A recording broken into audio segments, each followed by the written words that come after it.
নিখিল বড়ো ছাত্ৰ সন্থাৰ কেন্দ্ৰীয় কাৰ্যালয়ত ভাৰতত যি পাৰ্লিমেণ্ট ইলেকশ্যন আৰু অসমত থাৰ্ড ফেজ তৃতীয় পৰ্যায়ত 1 নম্বৰ যি কোকৰাঝাৰ লোকসভা সমষ্টি 7 মে তাৰিখে ইয়াত ভোটদান হ'বলৈ গৈ আছে। সেই বিষয়ে অৰাজনৈতিক জাতীয় আৰু ছাত্ৰ সংগঠন হৈও আমি আজি ৰাজনৈতিক ইস্যু আৰু বিষয়টো লৈ পেলাই বা এজেণ্ডাটো লৈ পেলাই আমি এই প্ৰেছ মিট আয়োজন কৰিছোঁ। আৰু পোনপ্ৰথমে আমি ক'ব বিচাৰিছোঁ কোকৰাঝাৰ লোকসভা সমষ্টিবাসীসমূহ ৰাইজক আহি থকা 7 মে তাৰিখে যি ভোটদানৰ ইয়াত সময় আছে, গণতান্ত্ৰিক দেশৰ বৃহত্তৰ গণতন্ত্ৰ শক্তিশালী কৰাৰ স্বাৰ্থত সকলো ৰাইজ কোকৰাঝাৰ লোকসভা সমষ্টিৰ অধীনত 9টা বিধানসভা সমষ্টি আৰু 3টা জিলা বাক্সা, চিৰাং আৰু কোকৰাঝাৰ 100% ভোটদান দিয়াৰ কাৰণে সকলোৱে দলে বলে ওলাই আহিব লাগে।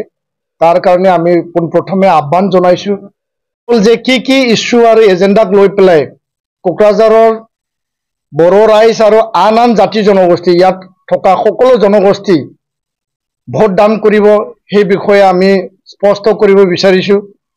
আমি আহ্বান জনাব বিচাৰিছোঁ 100% শান্তি চিৰযুগমীয়া কৰাৰ স্বাৰ্থত কোকৰাঝাৰবাসী সমষ্টিবাসী ৰাইজে ভোটদান দিব লাগে। দ্বিতীয় কথাটো হ'ল যে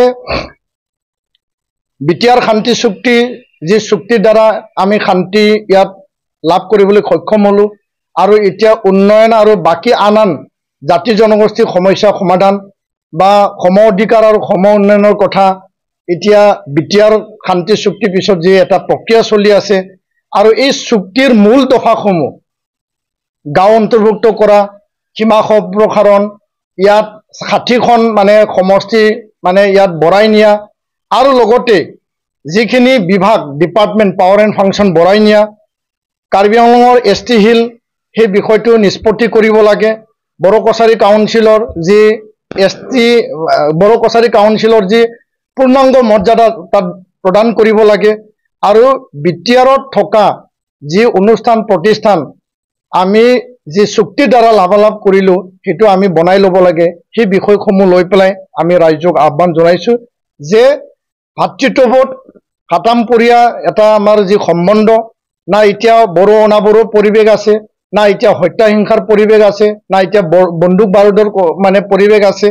সকলো পৰিৱেশ, কোনো সংঘৰ্ষ, কোনো সংঘাত এতিয়া নাই আৰু সেই যে সংঘৰ্ষ আৰু সংঘাতৰ এটা পৰিৱেশ সৃষ্টি কৰি পেলাই যিসকলে ৰাজনীতি কৰিছিল সেই পৰিৱেশটো 100% এতিয়া নাইকিয়া হৈ গৈছে আৰু যাৰ কাৰণে শান্তিৰ বিটিআৰ আৰু এটা সবল আৰু শক্তিশালী ৰাজনৈতিক আৰু সামাজিক পৰিৱেশ সৃষ্টি কৰি পেলাই কোকৰাঝাৰ লোকসভা সমষ্টিত জয়ন্ত বসুমতাৰী ডাঙৰীয়া যি NDAৰ প্ৰাৰ্থী, তেখেতক নিখিল বড়ো ছাত্ৰ সন্থা, বড়ো ৰাইজ আৰু কোকৰাঝাৰ লোকসভা সমষ্টিৰ সকলো জাতি জনগোষ্ঠী, ইয়াত সংখ্যালঘুও হওক বা বিভিন্ন ধৰ্মাৱলম্বীৰ লোকেই হওক, বিভিন্ন জাতি জনগোষ্ঠীৰ সকলোৱে এইবাৰ ভোটদান কৰিব। আমি দৃঢ় বিশ্বাসী আৰু ইয়াৰ কাৰণে দৃঢ় বিশ্বাসী যে জয়ন্ত বসুমতাৰী ডাঙৰীয়া শান্তিৰ প্ৰতীক আৰু উন্নয়নৰ প্ৰতীক, জয়ন্ত বসুমতাৰী ডাঙৰীয়া সমন্বয় আৰু ভাতৃত্ববোধৰ প্ৰতীক হিচাপে সকলোৱে এই যে বড়ো অনাবড়ো সংঘাত, হত্যা হিংসা,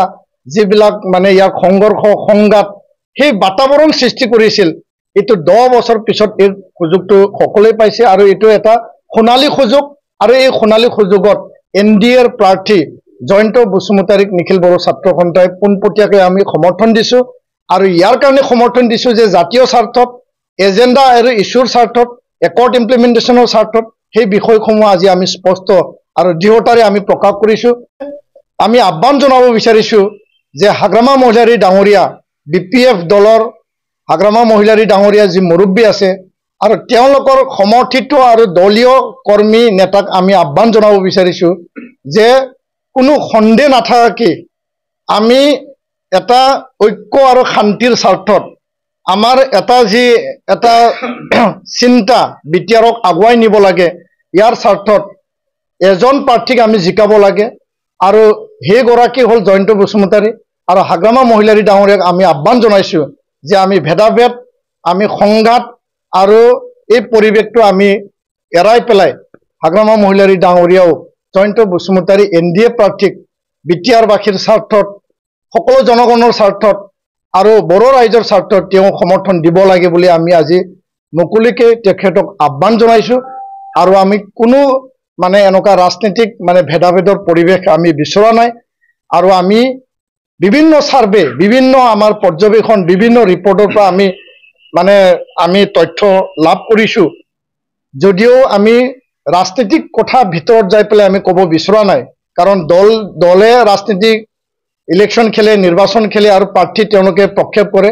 কিন্তু আমাৰ কথাটো হ'ল যে যি সাৰ্ভে আহিছে সেই সাৰ্ভেত জয়ন্ত বসুমতাৰী ভাৰ্চেছ গৰ্জন মোছাহাৰী মানে NDA UPPL প্ৰাৰ্থী আৰু কংগ্ৰেছৰ প্ৰাৰ্থীৰ লগতে মূল প্ৰতিদ্বন্দ্বিতা এতিয়া হ'ব, সেই কথাটো ৰাইজে সকলোৱে মুকলিমূৰীয়াকৈ কৈছে। আৰু ইয়াৰ কাৰণে আমি হাগ্ৰামা মহিলাৰী ডাঙৰীয়াক আহ্বান জনাইছোঁ যে বিটিআৰৰ স্বাৰ্থত, উন্নয়নৰ স্বাৰ্থত, একৰ্ড ইমপ্লিমেণ্টেশ্যন আৰু জাতীয় জীৱনৰ বিটিআৰবাসীৰ সকলো দিশত সম অধিকাৰ, সম উন্নয়নৰ স্বাৰ্থত আপুনিও NDAক সমৰ্থন কৰিব লাগে বুলি আমি আহ্বান জনাইছোঁ। এইখিনি কথাই, ধন্যবাদ। নাই, A টিম না B টিম এইটো ৰাজনীতিক যিবিলাক মানে দল আৰু বিশেষজ্ঞ সকলোৱে মতামত কৰিব। কিন্তু আমি দেখিবলৈ পাইছোঁ যে দৰং ওদালগুৰিত আমি চিধাচিধিকেই এপছুৱে ছাত্ৰ আৰু জাতীয় সংগঠন, অৰাজনৈতিক সংগঠনৰো আমি সমৰ্থন জনাইছোঁ। আৰু দৰং ওদালগুৰিত প্ৰাৰ্থী নিক্ষেপ কৰি পেলাই হাগ্ৰামা মহিলাৰী ডাঙৰীয়াই NDAক সমৰ্থন দিছে। সেইটো আমাৰ দৰং ওদালগুৰি, যিহেতু মই তাৰে ভোটাৰ, দৰং ওদালগুৰি মোৰে সমষ্টি, তো সকলো চুকে কোণে থকা সকলো জাতি জনগোষ্ঠীয়ে একেটাই প্ৰকাশ কৰিছে যে হাগ্ৰামা মহিলাৰী ডাঙৰীয়াই দৰং ওদালগুৰিত NDAক জিকাবৰ কাৰণেহে খেলিছিল।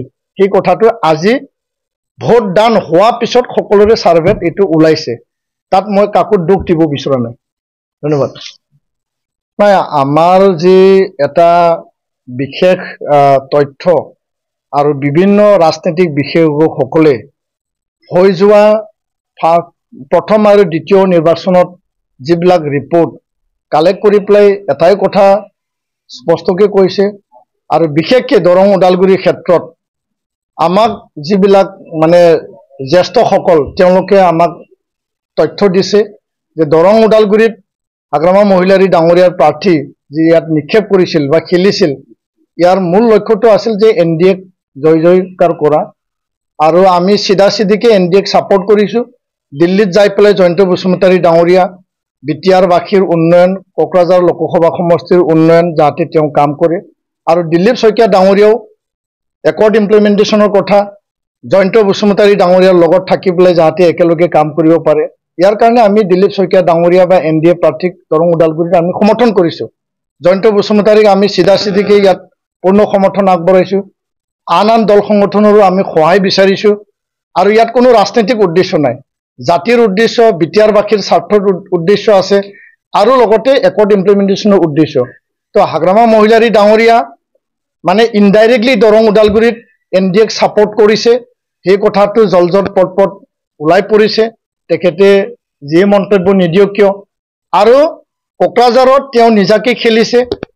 আৰু এই খেলত আমি দেখিবলৈ পাইছোঁ এতিয়া তেওঁ 4 নম্বৰতহে যিহেতু আছে, আৰু প্ৰথমটো NDA আছে, দ্বিতীয় কংগ্ৰেছটো আমি দেখিবলৈ পাইছোঁ, আন আছে। তো ইয়াৰ কাৰণে আমি কৈছোঁ যে আমি ৰাজনীতিক দল নহয়, আমি অৰাজনৈতিক ছাত্ৰ জাতীয় সংগঠন। আৰু কিয় আমি মুকলিকে আহ্বান কৰিব লগা হ'ল, মুকলিকে আমি আগুৱাই আহিব লগা হ'ল, সেইটো জাতিৰ স্বাৰ্থ, বিটিআৰৰ স্বাৰ্থ। আৰু ইয়াত প্ৰায় 3-4টা যি এজেণ্ডা আৰু ইছ্যু আছে, ইয়াত কোনো ৰাজনৈতিক এজেণ্ডা আৰু ইছ্যু নাই। উন্নয়নৰ কথা চৰকাৰ আৰু দলীয়ভাৱে এইটো তেওঁলোকে প্ৰকাশ কৰিব, এইটো তেওঁলোকৰ কথা। আমাৰ কথাটো হ'ল যে ছাষ্টেইনেবল পিচ, পাৰ্মানেণ্ট পিচ, 100% বিটিআৰৰ চুক্তি ৰূপায়ণ, আৰু আমাৰ যি খাতামপুৰীয়া যি পৰিৱেশ, বড়ো অনাবড়ো বা হত্যা হিংসা বা ইয়াত সংঘৰ্ষ সংঘাত গুলী বাৰুদৰ যি কথা, ইয়াত 10 বছৰত এটা ৰাজনৈতিক পৰিৱেশ হীৰাচৰণীয়া নৱচৰণীয়াই যি এটা সৃষ্টি কৰিছিল, এইটো নাইকিয়া কৰি পেলাই সোণালী এটা সময় এতিয়া আহিছে, সোণালী এটা সুযোগ আহিছে। আৰু এইটো নাইকিয়া কৰি একেলগে আমি বসবাস কৰিব লাগে। আৰু ভাতৃত্ববোধেৰে অসমৰ বুকুত বিটিআৰখন সুন্দৰ এটা বিটিআৰ হিচাপে আগুৱাই নিব লাগে আৰু ইয়াৰ কাৰণে হাগ্ৰামা মহিলাৰী ডাঙৰীয়া সেই নিৰ্বাচনটো তেখেতৰ কাৰণে খুব গুৰুত্বপূৰ্ণ নহয় আমিও জানো তেখেতেও জানে কিন্তু তেওঁ দল আৰু চিম্বল বচাবৰ কাৰণে খেলিছে আৰু হেতু আমি একো বেয়া পাব লগা একো নাই আমি মাজৰ বা ৰাইজৰ আৰু সকলোৰে সংগঠন হিচাপে আহ্বান জনাইছো তেখেতেও জাতিৰ স্বাৰ্থত এখোজ আগুৱাই আহক আৰু তাৰ কাৰণে আমি আহ্বান জনাইছো